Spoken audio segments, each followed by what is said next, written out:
When Yu Menglong's body was discovered at the base of a luxury Beijing tower, the official story was quick and simple.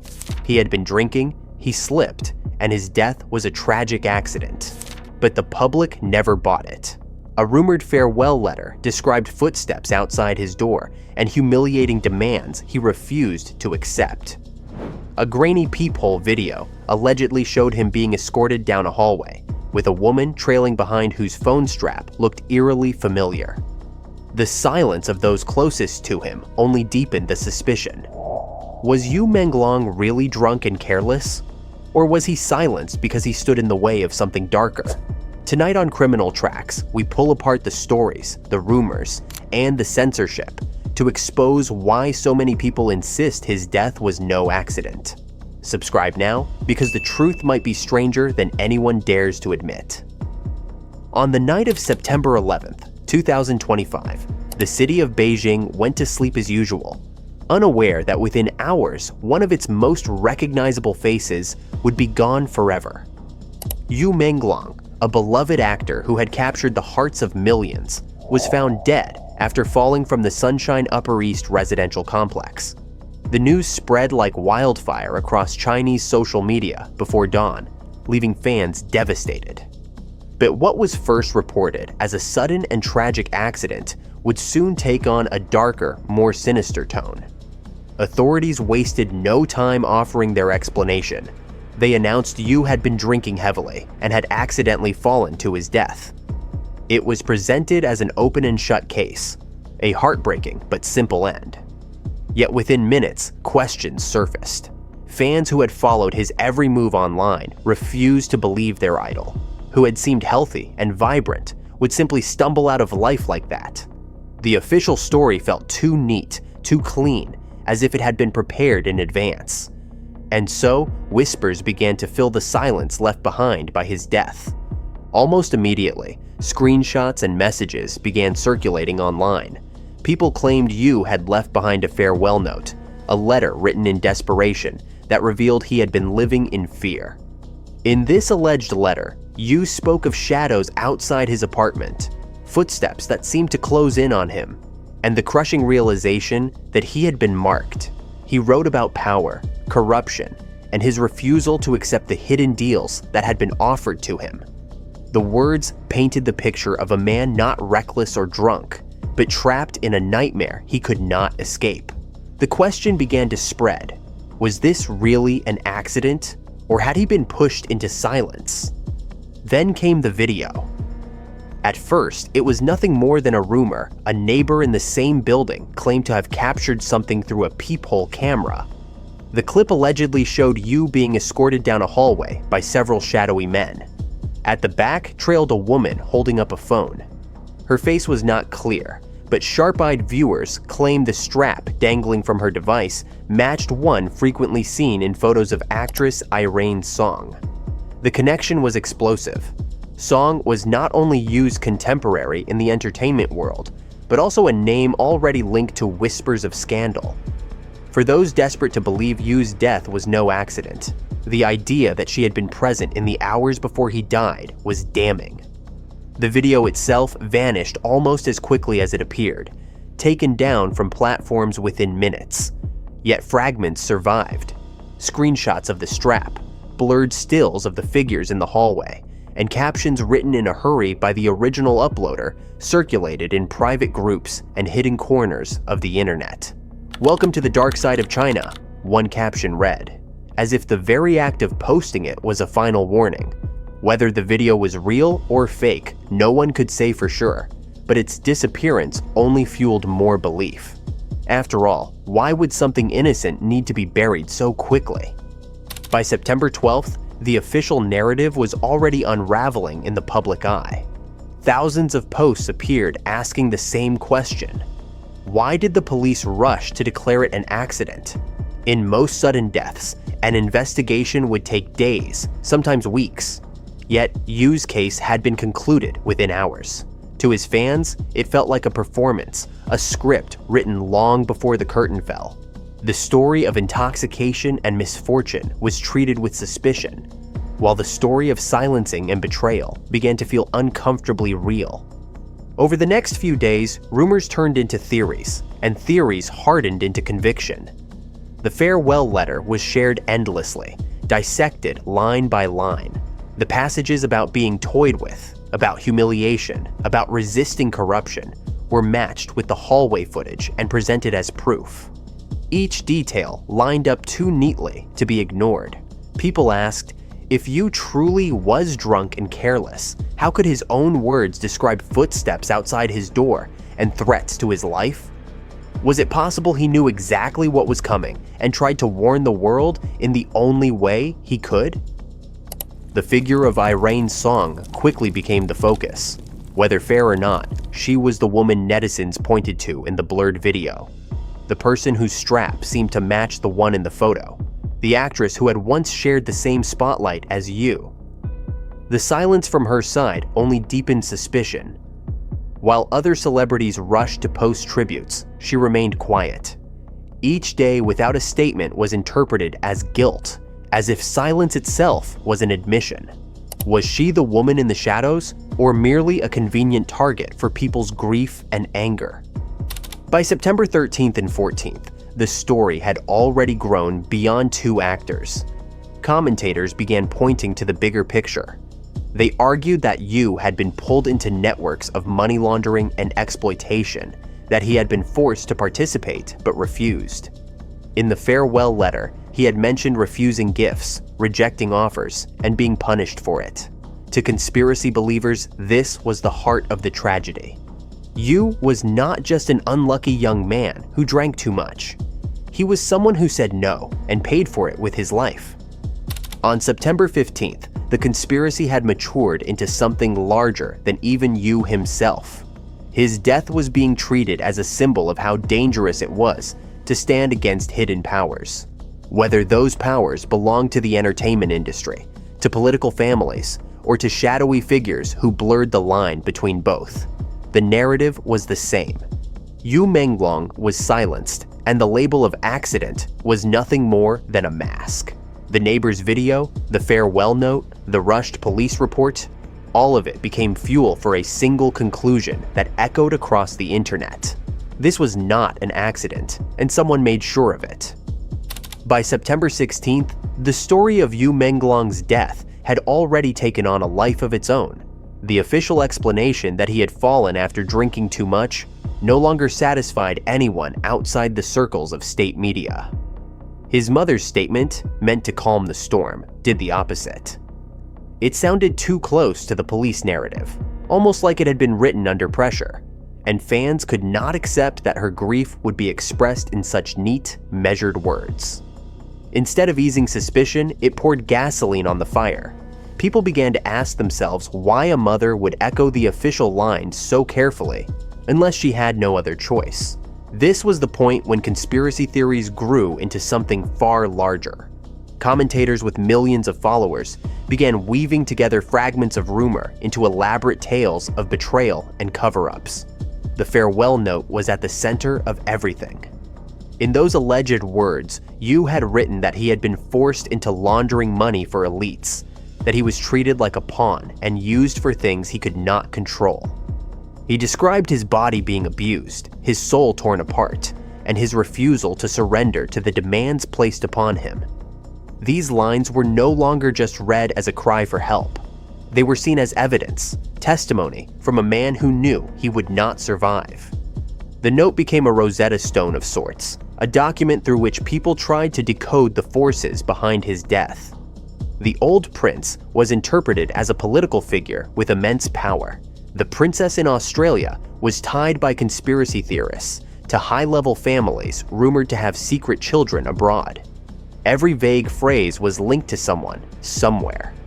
What might have been despairing metaphor was now treated as confession, and in the absence of clarification, the imagination of the public did the rest. By September 17th, the theories zeroed in again on Haod Song. The video of the hallway remained in fragments, but those fragments circulated like sacred texts.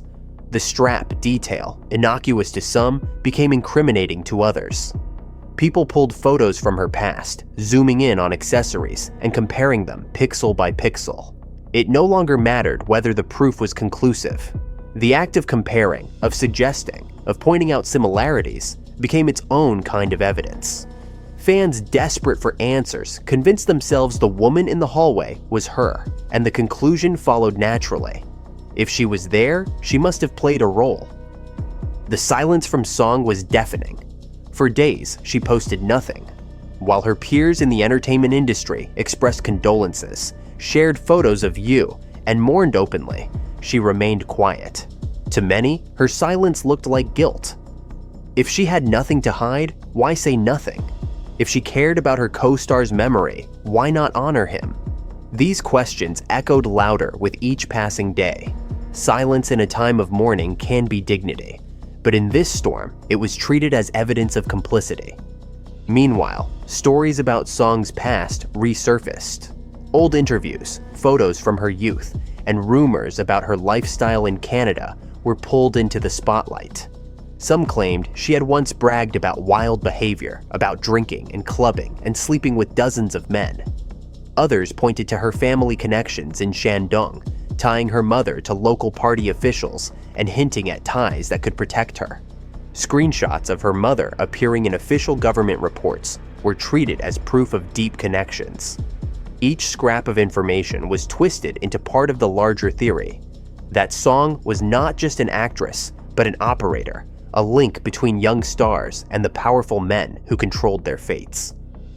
By September 18th, accusations had grown darker. Some claimed Song had been tasked with keeping Yu in line, ensuring he stayed compliant. Others said she was the one who lured him to Sunshine Upper East that night, making sure he was where he needed to be for whatever happened next. A handful of conspiracy theorists claimed she held the mysterious USB drive mentioned in online whispers, evidence of corruption that Yu was said to have hidden. Each story contradicted the other, but they all shared one common point. Yu had not died by accident, and Song was not innocent. The storm reached its peak on September 19th and 20th. Viral posts accused her openly. Her name trended alongside Yu's, and online mobs flooded her accounts with accusations. Murderer, some wrote. Madam, others said. Screenshots of private chats, likely fabricated, began circulating, supposedly showing her bragging about connections to men in power. Anonymous accounts claimed she was seen at exclusive parties, attended by businessmen and politicians, playing the role of facilitator. None of it could be proven, but in the fevered atmosphere, proof no longer mattered. Repetition became truth, and the narrative solidified. Yu resisted, and Song punished him. On September 21st, Beijing police stepped forward with finality. They declared the case closed. Yu Menglong had died from an accidental fall after drinking. There was no evidence of foul play, no abduction, no mysterious USB drive, and no actress in the hallway. At the same time, they revealed that 3 individuals had been placed under coercive measures for spreading fabricated rumors, though they did not name them. To the authorities, this was the end of the matter. The conclusion was neat, clear, and absolute. But to the public, it was anything but. The mention of fabricated stories confirmed to conspiracy believers that the police were covering something up. Why, they asked, would officials spend so much time denying specific rumors if those rumors had no basis at all? Why were people punished for speaking when the truth should have nothing to fear? The attempt to silence theories only deepened them, making the cover-up narrative even more convincing. For every rumor dismissed, another took its place. Song's lawyers finally broke the silence, threatening lawsuits against those who defamed her. They called the stories lies and insisted she had nothing to do with Yu's death. Yet this too was treated with suspicion. Legal threats were not seen as defense, but as intimidation, a way to shut people up rather than to tell the truth. Instead of clearing her name, the move locked her further into the role of villain in the public eye. By the end of September 21st, 2 verdicts existed side by side. The first was the official verdict. Yu died a tragic, accidental death caused by intoxication. The second was the people's verdict. Yu was silenced by powerful forces, betrayed by those around him, and pushed into despair until the end. In this version, Irene's song was the shadow in the hallway, the woman with the strap, the person who delivered him to his fate. The tension between these two verdicts was impossible to resolve. The more the authorities tried to stamp out the conspiracy, the more it grew. Screenshots were saved. Videos were reposted in private groups.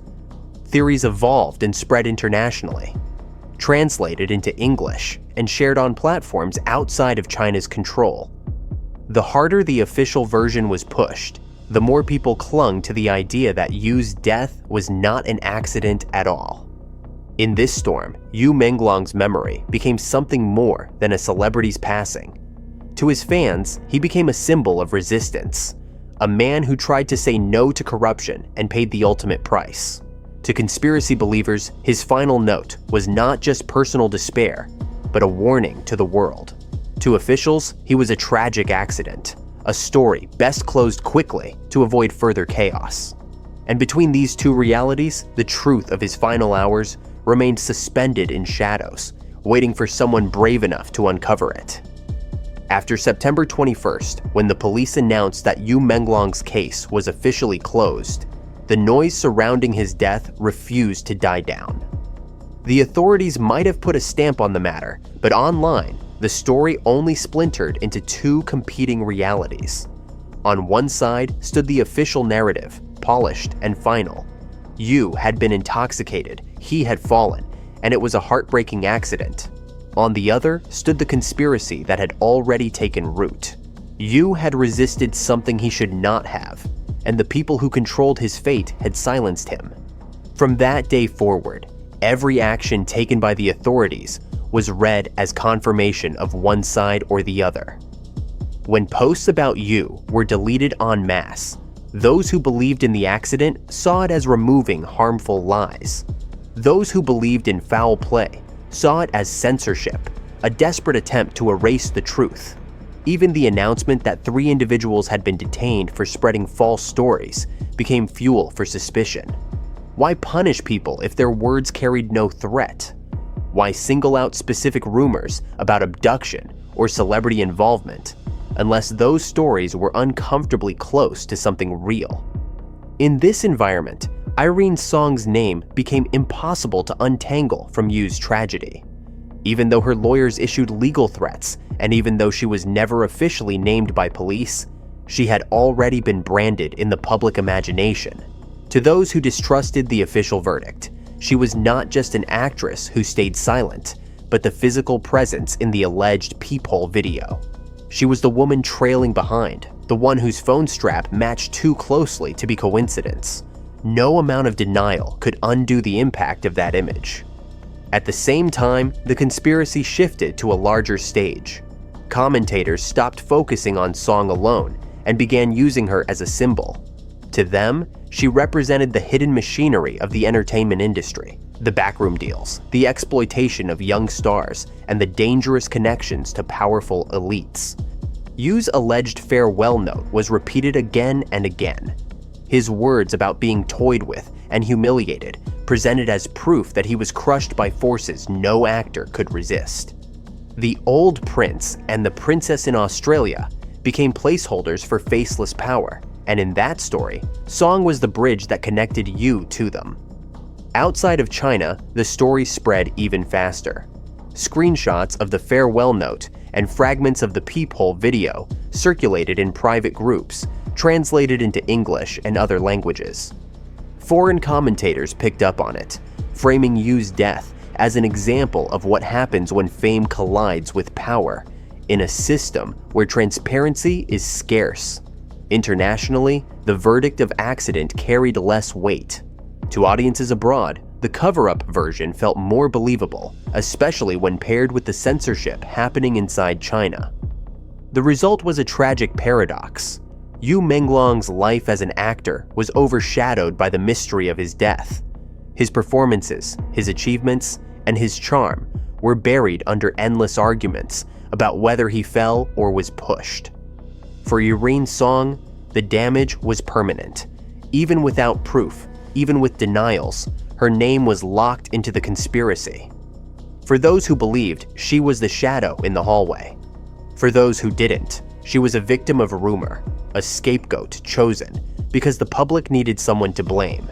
And so, the final verdict of Yu Menglong's death became two stories that coexist uneasily. The first is the state's verdict: an accident, a tragedy, case closed. The second is the people's verdict: a silencing, a betrayal, a cover-up that will never be acknowledged. The truth lies somewhere between them or beyond them, hidden in the silence of those who know more than they will ever say. For Yu's fans, the pain is not just in losing him, but in knowing they may never learn the real reason why. His farewell note, whether authentic or not, reads like the voice of a man who knew his end was near. The video, whether real or staged, planted an image that can never be erased. Together, they keep the question alive. Was Yu Menglong's death an accident, or was it something much darker? The answer remains buried, but the suspicion will never stop haunting those who refuse to accept the neatness of the official story. The police declared it an accident, but the public declared it a cover-up. Yu Menglong's final days remain shrouded in shadows, with a letter, a video, and unanswered silence fueling suspicion that will not die. Whether he fell by chance or was pushed by forces too powerful to confront, one truth remains: the story does not end with the official verdict. And until more light is shed, the world will continue asking why. For more untold stories where tragedy meets secrecy, subscribe to Criminal Tracks, because some deaths refuse to be accidents.